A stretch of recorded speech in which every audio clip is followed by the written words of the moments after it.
নমস্কার বন্ধুরা, মমতা রান্নাঘরে সবাইকে স্বাগতম। আজকে আমি একটি ভাইরাল বাতাসা পিঠা রেসিপি নিয়ে চলে এসেছি। এই পিঠাটা মাত্র হাতে 10 মিনিট সময় থাকলেই কিন্তু বানানো হয়ে যাবে। এতটাই সুস্বাদু খেতে হয় যেন অমৃত মনে হবে। বন্ধুরা, এই পিঠাটা এই শীতকালে একবার না বানালে কিন্তু সারা বছর আফসোস করবেন। পিঠাটা খেতে এতটাই শীতকালে সুস্বাদু লাগে, একদিন খেলে কিন্তু আপনি 3 দিন মনে রাখবেন। এরকমই স্বাদে গন্ধে ভরা এই পিঠে। এই পিঠাটা শীতকালে বানিয়ে নিলে আর অন্য কোনো পিঠে বানানোর ঝামেলাই থাকবে না। এই পিঠাটা কিন্তু একদম ঝটপট হয়ে যায়, একদম ঝামেলা নেই পিঠাটা বানাতে, খুবই সহজ, যে কেউ বানাতে পারবে। প্রথমে আমি এই পিঠে বানানোর জন্য আমি এখানে 1 কাপ চাল ভালোভাবে ধুয়ে নিয়েছি। দেখুন বন্ধুরা, চালটা আমার ধুয়ে নেওয়া হয়ে গেছে। এবার আমি চালটার মধ্যে দিয়ে দিচ্ছি 1 কাপ জল। 1 কাপ চালের মধ্যে আমি 1 কাপ জল দিয়ে 3 ঘন্টার মতন ভিজিয়ে রেখে দিচ্ছি। এটা কিন্তু আমাদের বাড়ির ভাত রান্নারই চাল, আপনারা যে কোনো চালই নিতে পারেন। আতপ চাল কিংবা সেদ্ধ চাল, সব চালেই কিন্তু এই পিঠেটা দুর্দান্ত হয়। 3 ঘন্টা পর আমি আপনাদেরকে চালটা দেখাচ্ছি। দেখুন বন্ধুরা, এখন কিন্তু জলটা অনেকটাই চালটা টেনে চালটা একদম ফুলে গেছে। জলটা কিন্তু একদম হালকা হালকা রয়েছে। এবার আমি আর কোনো রকম জল না ব্যবহার করে ওই জলের মধ্যে চালটাকে খুব ভালোভাবে পেস্ট করে নিয়েছি। দেখুন পেস্টটা আমার এরকম হয়েছে। আপনারা চাইলে শিলনোড়াতেও কিন্তু বেটে নিতে পারেন। এবার কিন্তু ব্যাটারটা যেহেতু অনেকটাই ঘনত্ব লাগছে, তাই আমি আরও 2 থেকে 3 চামচের মতন জল দিয়ে দিলাম।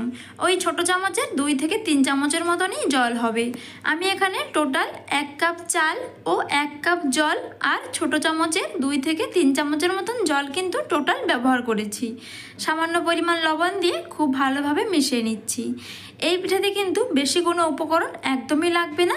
এবার একটা তাওয়া ভালোভাবে গরম করে নিয়েছি, দিয়ে দিচ্ছি আমি এখানে 1 চামচ পরিমাণ ঘি। ঘিটাকে ভালোভাবে তাওয়ার চারিদিকে ব্রাশ করে নেব।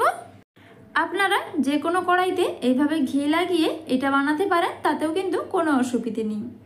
ঘিটা লাগানোর কারণ যাতে পিঠাটা নিচে লেগে না যায় এবং সুন্দর একটা কিন্তু ঘিয়ের ফ্লেভার আসে।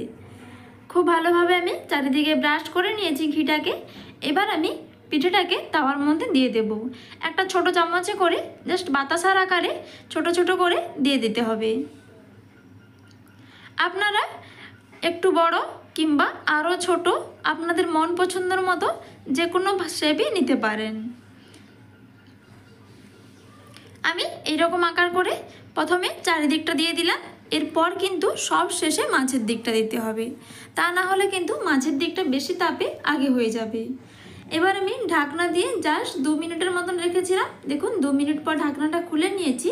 খুব সুন্দরভাবে কিন্তু ঢাকনা দেওয়ার কারণে সেদ্ধ হয়ে গেছে এবং উঠেও যাচ্ছে দেখুন খুব সহজে। পেছনটাও দেখুন কত সুন্দরভাবে সাদা হয়েছে। এগুলো বানাতে কিন্তু একদমই বেশি টাইম লাগবে না, জাস্ট 1 থেকে 2 মিনিট সময় হলেই কিন্তু অনেকগুলো বানানো হয়ে যাবে। আবারও আমি সেম পদ্ধতিতে বাকিগুলো দিয়ে দিচ্ছি।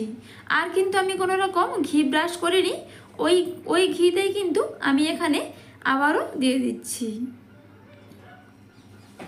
দেখুন বন্ধুরা, এগুলো কিন্তু কতটা ঝটপট হয়ে যায় এবং খেতেও যেমনই সুস্বাদু, তেমন বানাতেও কিন্তু খুবই মজা।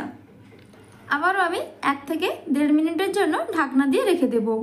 একদমই কিন্তু আঁচটা মিডিয়াম টু লোয়ে রাখতে হবে। 2 মিনিট পর ঢাকনাটা খুলে নিচ্ছি। আবারও কিন্তু এগুলো রেডি হয়ে গেছে।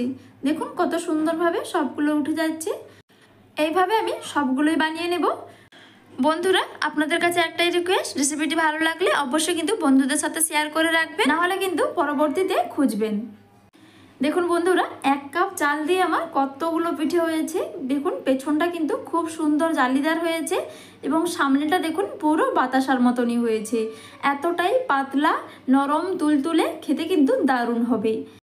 বন্ধুরা, এবারে আমি চলে যাচ্ছি পরবর্তী স্টেপে। একটা কড়াইয়ের মধ্যে আমি দিয়ে দিচ্ছি এখানে 500 গ্রাম লিকুইড দুধ।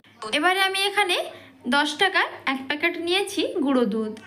আপনারা চাইলে শুধুমাত্র গুঁড়ো দুধেও বানাতে পারেন, তাতেও কোনো অসুবিধে নেই। এবার আমি লিকুইড দুধের মধ্যে, লিকুইড দুধটা যখন হালকা গরম হয়ে যাবে তখন আমি এখানে গুঁড়ো দুধটা দিয়ে খুব ভালোভাবে মিশিয়ে নিচ্ছি সঙ্গে সঙ্গে, না হলে কিন্তু দলা পেকে যেতে পারে। দেখুন খুব ভালোভাবে আমি মিশিয়ে নিয়েছি। এবার আমি দুধটা মিডিয়াম আঁচে জাল করে 5 মিনিটের মতন খুব ভালো করে ফুটিয়ে নেব।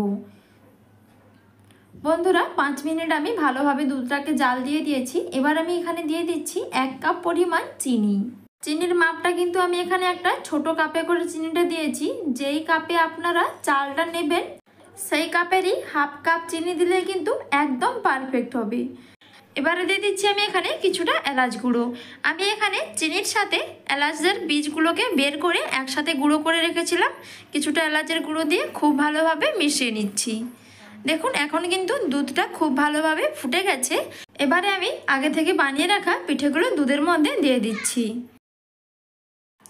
এবারে এই বাতাসা পিঠেগুলো দুধের মধ্যে আমি 5 মিনিটের মতন সেদ্ধ করে নেব। 5 মিনিট খুব ভালোভাবে ফুটিয়ে সেদ্ধ করে নিলেই কিন্তু হবে, একদমই বেশি সেদ্ধ করা লাগবে না, তাহলে কিন্তু গলে নরম হয়ে যাবে। দেখুন বন্ধুরা 5 মিনিট আমি পিঠেটাকে খুব ভালোভাবে দুধের মধ্যে সেদ্ধ করে নিয়েছি মিডিয়াম আঁচে। এখন কিন্তু দুধটা বেশ ঘন হয়েছে, দেখেই বুঝতে পারছেন। এবার আমি গ্যাসটাকে অফ করে দেব। গ্যাসটা অফ করে পিঠেটাকে সম্পূর্ণ আমি কড়াইতে রেখে ঠান্ডা করে নেব। এখন কিন্তু আমার পিঠেটা সম্পূর্ণ ঠান্ডা হয়ে গেছে। এবার আমি এখানে 1 চামচ দিয়ে দিচ্ছি খেজুরের গুড়। শীতকালে খেজুরের গুড় ছাড়া পিঠে খেতে কিন্তু একদমই ভালো লাগে না, এবং খেজুরের গুড় কিন্তু কোনো অবস্থাতেই গরম থাকা অবস্থায় দেবেন না, তাহলে কিন্তু দুধটা কেটে যেতে পারে। এরকম ঠান্ডা অবস্থায় গুড়টা দিয়ে দিয়েছি। এবার কিন্তু গন্ধটাও দারুণ বেরিয়েছে এবং এই পিঠের স্বাদটাও কিন্তু দারুণ হবে। এবার একটা পাত্রে আমি সার্ভ করে নিচ্ছি। দেখুন বন্ধুরা দুধটাও যেমন ঘন হয়েছে তেমনি কালারটাও কিন্তু খুব সুন্দর হয়েছে। একদম দারুণ একটা সুস্বাদু গন্ধ বেরিয়েছে। যাকে এই পিঠেটা খাওয়াবে সেই কিন্তু আপনার প্রশংসা করবে। এতটাই সুস্বাদু হয় খেতে, আপনারা বাড়িতে একবার বানিয়ে দেখুন, একদম কম সময়ের মধ্যে রেডি হয়ে যাবে।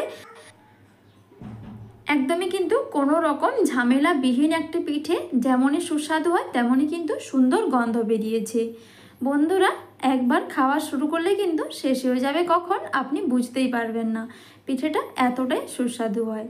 তাহলে বন্ধুরা পুরো রেসিপিটা দেখে নিলেন তো? রেসিপিটি ভালো লাগলে অবশ্যই বন্ধুদের সাথে শেয়ার করে দিন, এবং আমার চ্যানেল যারা এখন সাবস্ক্রাইব করেনি অবশ্যই কিন্তু সাবস্ক্রাইব করে রাখবেন। পাশে থাকা বেল আইকনটি প্রেস করে দেবেন আরও নিত্য নতুন রেসিপির আপডেট সবার আগে পাওয়ার জন্য। তাহলে বন্ধুরা আজকের মতো টাটা, সবাই ভালো থাকুন, সুস্থ থাকুন, সবাইকে অসংখ্য অসংখ্য ধন্যবাদ।